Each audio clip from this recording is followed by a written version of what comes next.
Magandang tanghali, Luzon, Visayas at Mindanao. Narito na ang nagkakaisa at pinakamalawak na pagbabalita.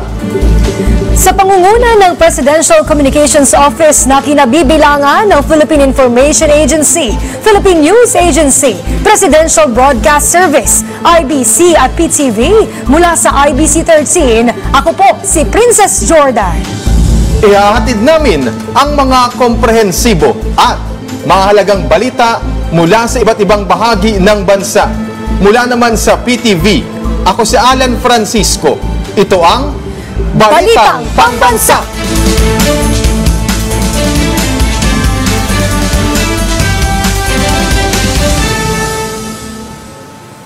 Una sa ating mga balita.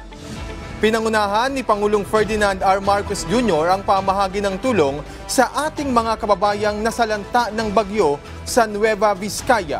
Tiniyak ni Pangulong Marcos ang tuloy-tuloy na tulong hanggang hindi nakababangon ang lalawigan.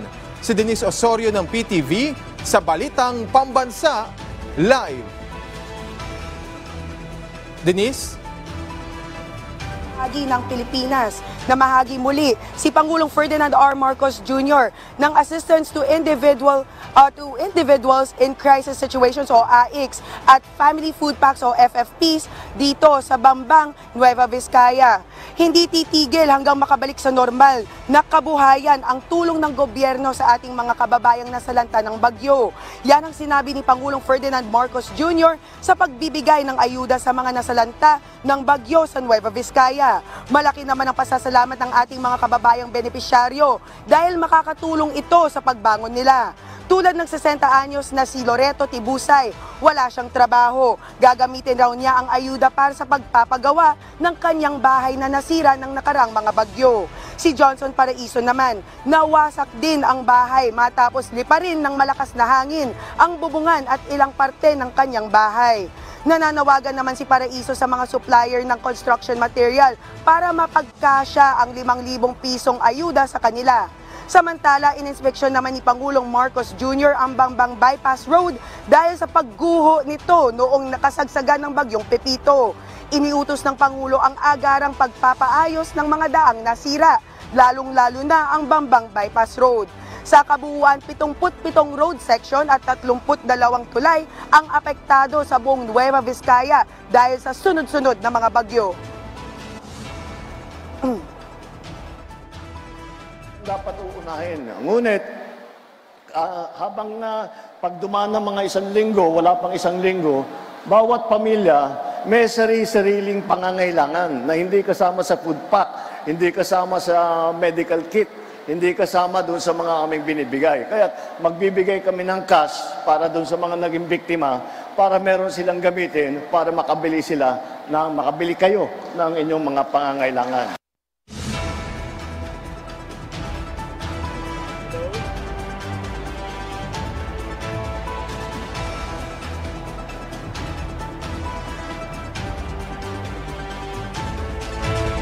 Alan, 1,000 residente naman ang nakatanggap ng FFPs. Ang bawat AICS ay 5,000 piso yon.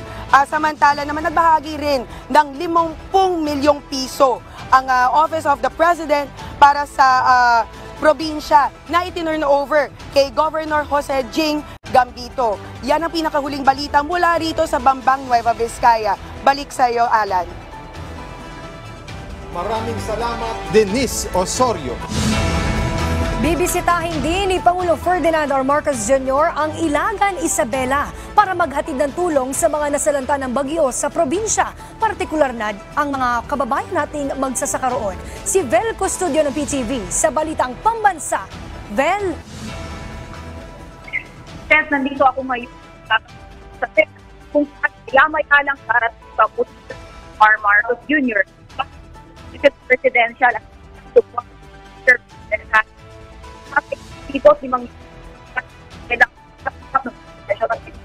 Natuwang ang Department of Tourism kung babalikan ang sinailalim sa state of the Isabela dahil alang ito kapag ika o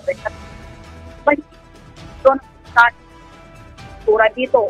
Dapat may kita sa agrikultura. At yan,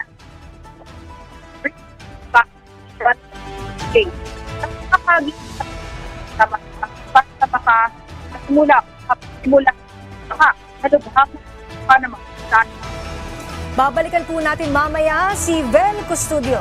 Samantala, lubos naman ang pasasalamat ng mga magsasaka sa Negros Oriental sa pangako yan ng pamahalaan na wala na silang babayarang amortisasyon sa sinasaka nilang lupa. Kasunod na rin ito ng pamamahagi ng Department of Agrarian Reform ng titulo ng lupa sa mahigit 5,000 benepisyaryo sa lalawigan. Si Roy Lomota ng PIA Negros Oriental sa Balitang Pambansa. Wala nang babayarang utang at amortisasyon sa lupa ang nasa mahigit 5,000 magsasaka sa Negros Oriental matapos nilang makatanggap ng Certificates of Condonation with release of mortgage mula sa Department of Agrarian Reform. Sa ilalim ng New Agrarian Reform Emancipation Act, aakuin ng gobyerno ang pagbabayad sa utang kasama ang interes ng mga magsasaka na tinatawag ring Agrarian Reform Beneficiaries ng DAR. May mga farmer beneficiaries tayo na meron doon sa kanilang proa, mayroon pong nakatatak na mortgage po sa Land Bank of the Philippines. So, ibig po sabihin, kailangan nilang magbayad sa Land Bank of the Philippines ng amortisasyon sa loob ng 30 years. Nasa 5,549 ARBs ang nakatanggap ng kokro mula sa DAR at aabot naman sa 727,750,154 pesos and 39 centavos ang kabuang halaga ng utang ang sasagutin ng gobyerno. Isa si Charity Francisco, ARB mula sa bayan ng Valle Hermoso, sa mga nakatanggap ng kokro. Malaking tulong na raw sa kanya ang matitipid na pera pambili ng pataba sa lupa. Yung abono, ipalit yung abono. Abono John, kaya dili abonohan, dili mangyapon mahimog yung mapuslan ang tanom. Nangako ang mga opisyal ng DAR na makataasa pa ng dagdag tulong ang mga magsasaka sa pamamagitan ng pagbibigay ng libreng makinarya at iba pang kagamitang pangsaka. Mula sa Philippine Information Agency, Negros Oriental, Roy Lomotan, Balitang Pambansa. Umarangkada naman ang bagong Pilipinas Servisyo Fair sa Samar ngayong araw. Nasa 700 million pesos na halaga ng tulong at serbisyo ang ipinamahagi. Si Mela Lesmoras ng PTV sa Balitang Pambansa. Mela. Bumuo ang iba't ibang tulong, serbisyo at programa sa ikinasang bagong Philippine Fair ng pamahalaan sa Calbayog City sa Samar ngayong araw. Speaker Martin Romualdez sa pang-kongresista at mga lokal na opisyal sa probinsya. Ito na ang ika-25 BPSF Caravan na inulunsad sa bansa at bagamat huli na ito para sa taong ito, tuloy-tuloy na ang roll-out programa sa 2025. Ngayong araw ang beneficiaries ang makikinabang sa nasa higit 700 million pesos na halaga ng ayuda, serbisyo at programa na ng pamahalaan sa may libreng concert din na kasama sa BPSF Caravan. Ayon kay House Speaker Romualdez, bibigyan nila ng tulong sa ilang sa Pangulong Ferdinand R. Marcos Jr. para sa mas maginhawang buhay ng mga Pilipino. At yan muna ang latest, Alan. Maraming salamat, Mela Lesmoras.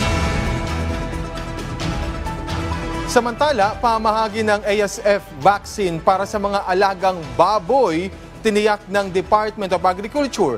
Ito'y kaugnay ng kanilang pagitiyak sa pagkakaroon ng sapat na supply ng baboy ngayong nalalapit na holiday season. Si Clazel Pardilla ng PTV sa Balitang Pambansa. Lechong baboy, hamon at barbecue. Ilan lamang yan sa masasarap na putahing baboy na inihahanda sa Pasko. Ngayon pa lang pagtitiyak ng Department of Agriculture at grupo ng mga hog producer. Sapat ang supply ng baboy sa parating na Christmas season. I think we have enough supply. Actually, I was looking at the import numbers the other day and lumalabas, there is 10% more importation of pork this year than last year. Ginawang computation, so we make sure the past 2 months, 3 months na nakahanda na po tayo dito sa season ng December. Sa price monitoring ng DA, sumampa na ng 10 hanggang 25 pesos ang kada kilo ng baboy. Karaniwan daw tumataas ang presyo ng baboy tuwing holiday season. Pero gate ng DA, marami ngayon supply na dumating, nakita ko sa pier so it should stabilize. Puspusa na ang DA sa pamamahagi ng ASF vaccine. 10,000 bakuna ang naiturok na. Layo nitong maprotektahan ang mga baboy laban sa ASF at para mapigilan ang pagkalat ng sakit sa hayop. Inatasan na ng Agriculture Department ang Bureau of Animal Industry na magtatag ng quarantine station sa Metro Manila at mga kalapit probinsya. Magsisilbi itong checkpoint upang inspeksyonin ang mga dalang hayop na posibleng may African swine fever at bird flu. Mahalaga ang border control lalo't mabilis kumalat ang ASF habang itinuturing naman na zoonotic disease ang bird flu o posibleng makahawa sa tao. Simula sa susunod na taon, inaasahang magsasagawa ng regular na pagpupulong ang Agriculture Council. Binubuo ito ng mga opisyal ng DA, magsasaka, mangingisda at stakeholders sa industriya. Ang major task ng council is para mapag-usapan every single major crops natin every month. Hindi yung kung kailan lang may issue, kailan sila pupunta sa DA. Kaleza Pardilia para sa Pambansang TV sa Bagong Pilipinas. Nilinaw naman ni Department of Agriculture Secretary Chu Laurel na hindi na umano kailangan ng price cap para sa mga pambilihing baboy. Partikular na yan sa lechon. Ito'y sa gitna pa rin ng epekto ng African swine flu sa lahat ng mga baboyan dito sa Pilipinas. Ayon sa kalihim, asahan ng minimal price increase sa mga bilihing baboy bunsod ng holiday season. Pero pagtitiyak niya, mayroong sapat na supply ng baboy sa bansa, kung saan mayroon umanong higit 10% na importation nito kumpara sa nakaraang taon. Samantala, tinataya namang nasa higit 517 million kilos ng baboy ang inimport sa ating bansa simula nitong Enero ngayong taon ayon sa trade system ng kagawaran.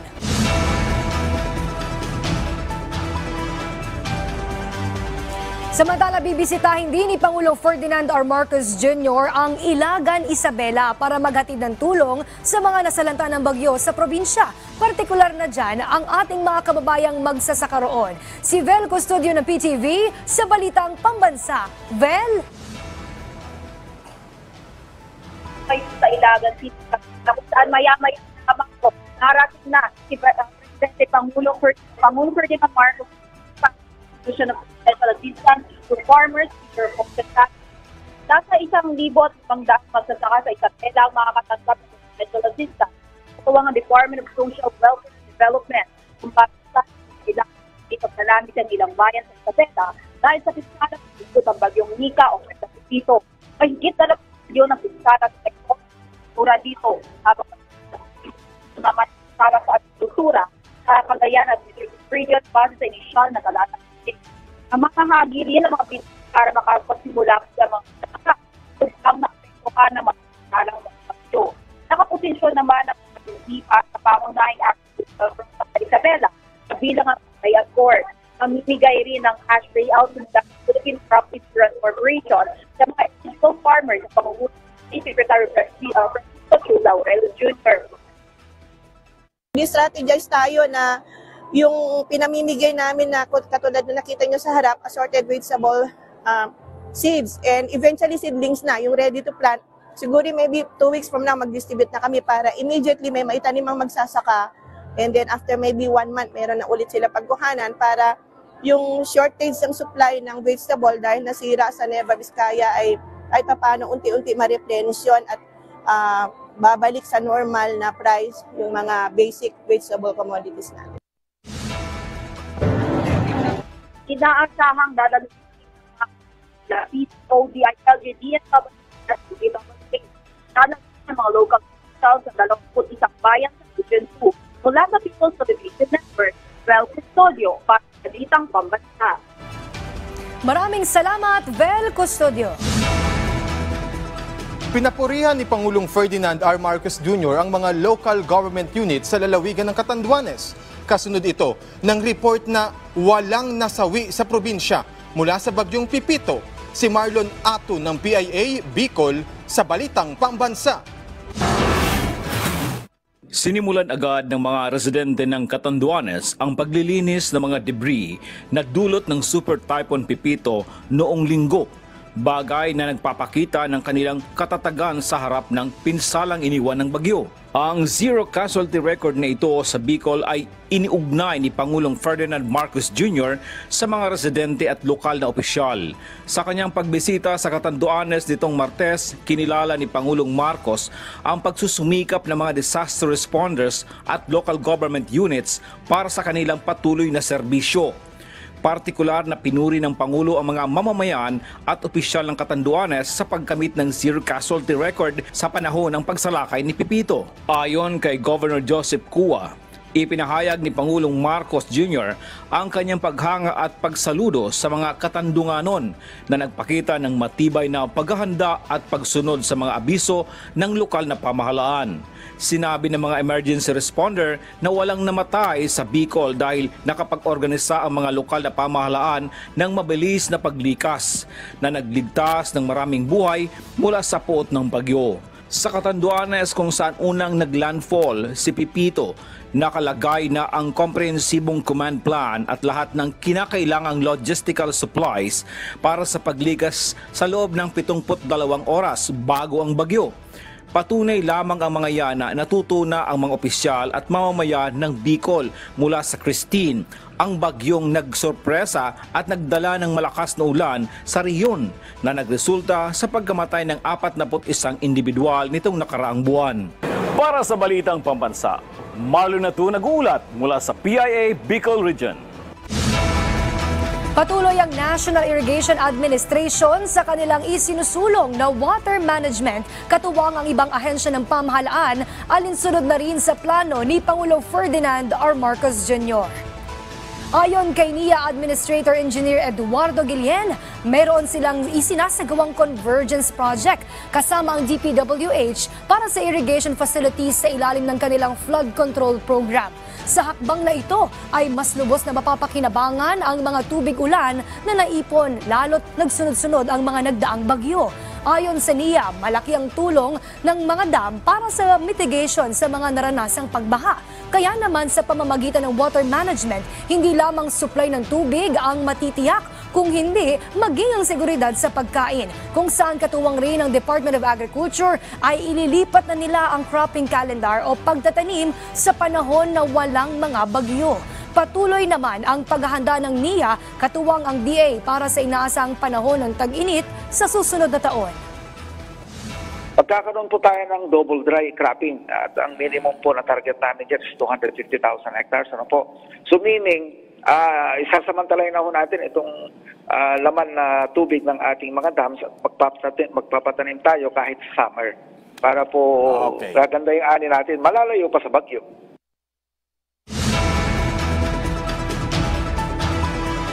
Muling binigyang diin ng Office of the Civil Defense ang kahalagahan ng pagiging handa ng Pilipinas sa anumang kalamidad.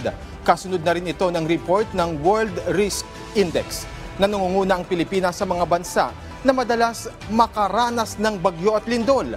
Ayon kay OCD Administrator Ariel Nepomuceno, kailangang magkaroon ng komprehensibo at pangmatagalang solusyon ng Pilipinas sa mga ganitong problema. Unaan niya rito ang pagpapatayo ng mga catch basin o mga dams upang maiwasan ang mga pagbaha. Pangalawa, ang pagpapatayo ng mga matatag na infrastruktura, urban planning at pagdisiplina sa mga tao upang maiwasan ang sakuna. Hinikayat din ni Nepomuceno ang mga local government unit, LGU, na laging pagandaan ang mga bagyo at maglaan ng pondo para sa mga ililikas na residente. Update naman po sa lagay ng panahon. Sa ngayon ay wala tayong minomonitor na bagyo o anumang sama ng panahon sa loob at labas ng Philippine Area of Responsibility na maaaring makaapekto sa bansa sa mga susunod na araw. Kasalukuyang dalawang weather system ang umiiral sa bansa. Una na riyan ang Northeast Monsoon o amihan na nakakaapekto sa extreme northern Luzon. Dahil dito asahan ang maulap na papawirin na may mahihinang pag-ulan sa Batanes at Babuyan Islands. Samantala ang easterlies o yung mainit at maalinsangang hangin na nanggagaling sa dagat Pasipiko naman ang umiiral sa malaking bahagi ng bansa.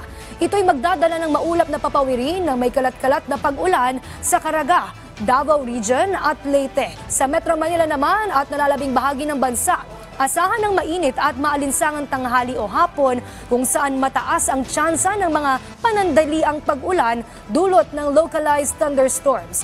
Samantala, patuloy namang binabantayan ng Pag-asa ang amihan. Ngayong weekend, posible nga po ang bugso ng amihan na makaapekto sa malaking bahagi ng Luzon. Nilinaw ng Department of Foreign Affairs at DOJ o Department of Justice na kasalukuyang tinatalakay pa ang mga kondisyon para sa paglilipat ni Mary Jane Veloso mula sa pamahalaan ng Indonesia patungo rito sa Pilipinas. Yan ang sinabi ng dalawang ahensya kasunod ng ibinalita ni Pangulong Ferdinand R. Marcos Jr. na makauuwi na ng bansa si Veloso. Ayon sa kanilang pahayag, kinakailangang igalang ng Pilipinas ang mga kondisyon na ilalatag ng Indonesia, kabilang na ang pagsisilbi ni Veloso ng kanyang sentensya sa Pilipinas, maliban sa parusang kamatayan na ipinagbabawal sa ilalim ng ating batas. Kasalukuyan na raw isinasapinal ang mga kondisyong ito. Gayunman, giit ng DOJ na ang magiging sentensya na lamang ni Veloso pagtuntong niya ng Pilipinas ay habang buhay na pagkakakulong dahil walang death penalty sa bansa. 2010 nang naaresto si Veloso at mahatulan ng parusang kamatayan sa Indonesia sa kaparehong taon na ipagpaliban ang kanyang execution matapos gawaran ng temporary reprieve taong 2015. Nagpasalamat si Pangulong Ferdinand R. Marcos Jr. sa Indonesia sa harap ng napipintong pag-uwi sa Pilipinas ni Mary Jane Veloso. Ayon kay Pangulong Marcos Jr., malaking dapat ang pasasalamat natin sa kooperasyon ng Indonesia at pagsang-ayon ng kanilang presidente para matagumpay na maiuwi si Veloso sa bansa. Bukod dyan, sa haba rin ng itinakbo ng kaso ni Mary Jane, nararapat ding kilalanin ang mga nagawa ng mga nagdaang Pangulo ng Pilipinas dahil ang tagumpay na ito ay bunga ng pagsisikap ng marami. Mabuti na lang that our relations with Indonesia, our relations with then President Widodo and all of these people, together with our relations now with the new President, President Prabowo, dahil maganda naman ang ating relasyon, nakahanap sila, gumawa sila ng paraan. This is the first time they did this. Gumawa sila ng paraan para, sabi nila, wala naman silang interest na ikulong, wala naman silang interest na i-execute ang si Mary Jane Veloso. Sa kabila ng pagkakaroon ng Task Force Ayungin ng Estados Unidos, sinabi ni National Security Advisor Eduardo Año na buong pag-isika pa rin ng Pilipinas ang mga operasyon nito sa Ayungin Shoal. Sinabi ni Año na walang anumang direktang partisipasyon ang US Task Force sa Ayungin sa mga operasyon sa Ayungin Shoal, kabilang na ang resupply o RORE missions. Ayon din sa Armed Forces of the Philippines, AFP, ang presensya ng US troops sa Palawan ay para magbigay ng technical assistance sa Command and Control Fusion Center sa Western Command. This is a US task force, meaning to say it is internal to them on how they will support the armed forces. The RORE, the Ayungin, is always a pure Filipino operation. This is not centered just on Ayungin. It is, kumbaga, lahat ng aspect ng MDT, SEB, ang ating collaboration with the US forces. Bagamat hindi gaanong idinetalye, inilahad ni Senator Risa Hontiveros na may mga bago silang impormasyong nakalap hinggil sa pagkakaroon umano ng Chinese spy sa Pilipinas. Kabilang yan umano sa mga tatalakayin sa huling pagdinig ng Senado kaugnay sa pogo sa bansa sa susunod na linggo. Si Daniel Manalastas ng PTV sa Balitang Pambansa. Sa susunod na linggo na, November 26, itinakda ng Senate Committee on Women ang kanilang huling pagdinig tungkol sa Pogo at mga isyu na bumabalot kay dating Bamban Tarlac Mayor Alice Guo. Si Senator Risa Hontiveros sinabing may bagong impormasyon silang nakalap tungkol sa pagkakaroon umano ng mga espiya ng China sa Pilipinas at sa pamamagitan daw ito ng Pogo. Pero hindi muna niya ito idinitalye. Siguro po abangan na lang dun sa susunod at huling pagdinig. Pero gaya ng nabanggit ko kanina, doon ay balak po namin i-tie up yung loose ends na nabitin pa nung nakaraang hearing.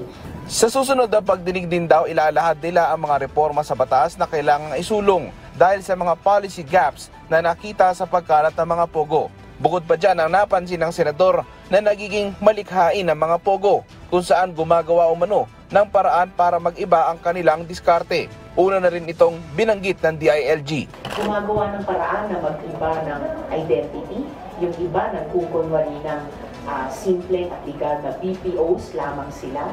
At ang sumumba sa amin ay mismong ilang mga opisyal ang nagpapayo sa kanila na ganun ang kanilang gawin. Yung iba naman ay baka nagsusubok na ngayon na itago ang kanilang mga Pogo operations. Ayon kay Secretary John Vic Rimulya, kinakailangan ang parte rito ng lokal na pamahalaan. Sa ngayon, imbitado rin ang ilan pang personalidad na nadadawit sa Pogo sa huling pagdinig ng Senado tungkol sa usapin. Mula sa PTV, Daniel Manalastas para sa Balitang Pambansa. Posibleng sampahan ng Commission on Elections, COMELEC, ng disqualification case ang barangay captain sa Cagayan de Oro na nag-issue ng napakaraming birth certificates. Si Luisa Irispe ng PTV sa Balitang Pambansa. Alan, posibleng ang makasuhan ng disqualification case ng Commission on Elections ang isang barangay captain sa isang barangay sa Cagayan de Oro na naglabas ng napakaraming birth certificate para sa mass transfer ng ilang mga botante. Sa inilabas na desisyon ng COMELEC and Bank, pinaiimbestigahan na nila sa kanilang law department kung nararapat lang makasuhan ang barangay captain. Tinataya kasing nasa higit 8,000 residente ang nabigyan ng barangay certificate para magpalipat ng rehistro. Bukod pa naman sa disqualification case, makikipag-ugnayan din ng COMELEC sa Department of Interior and Local Government para masilip kung dapat ding bang kasuhan ng administrative case ang punong barangay. Ang barangay naman na tinutukoy sa desisyon ay ang Barangay Carmen sa 1st District ng Cagayan de Oro na kasalukuyang kakandidato sa pagkakongresista ang kanilang kapitan. Wala pa namang komento ang naturang aspirant sa inilabas na desisyon ng COMELEC. Sabi naman ni COMELEC Chairman George Erwin Garcia, sakaling mapatunayan talaga na lumabag ang kapitan sa batas, ay posible siyang makulong ng 1 hanggang 6 na taon. Bukod naman sa mga posibleng isang pangkaso, hihiling din ng COMELEC sa Kongreso na maglabas ng batas na ipagbabawal na ang paggamit ng barangay certificate para sa registration o kahit paglipat ng rehistro ng mga botante. At yan na muna ang latest sa Alan. Luisa Irispe mula sa PTV para sa Balitang Pambansa. Maraming salamat, Luisa Irispe. Bubuksan na sa susunod na buwan ang Candaba 3rd Viaduct o ang 5 kilometrong tulay na nagdudugtong sa Pulilan, Bulacan at Apalit, Pampanga. Ayon kay North Luzon Express President at General Manager Luigi Bautista, mas mapapaaga ang pagbubukas ng tulay sa kabila ng iba't ibang hamon ng sama ng panahon. Taong 2023 nang simula ng konstruksyon ng Candaba 3rd Viaduct. Ang bahagi ng Pulilan ay binuksan noong Agosto, kasunod ng pagbubukas sa Apalit Section noong Oktubre. Kapag nagsimula na ang operasyon, ang Candaba Viaduct ay magsisilbing solusyon sa matinding traffic sa Metro Manila, Central Luzon at Northern Luzon. At dyan po nagtatapos ang 30 minutong ulat sa bawat sulok ng bansa. Samahan nyo kaming muli mamayang 6:00 ng gabi para sa updated at pinalakas pang balitaan mula sa PTV. Ako si Alan Francisco.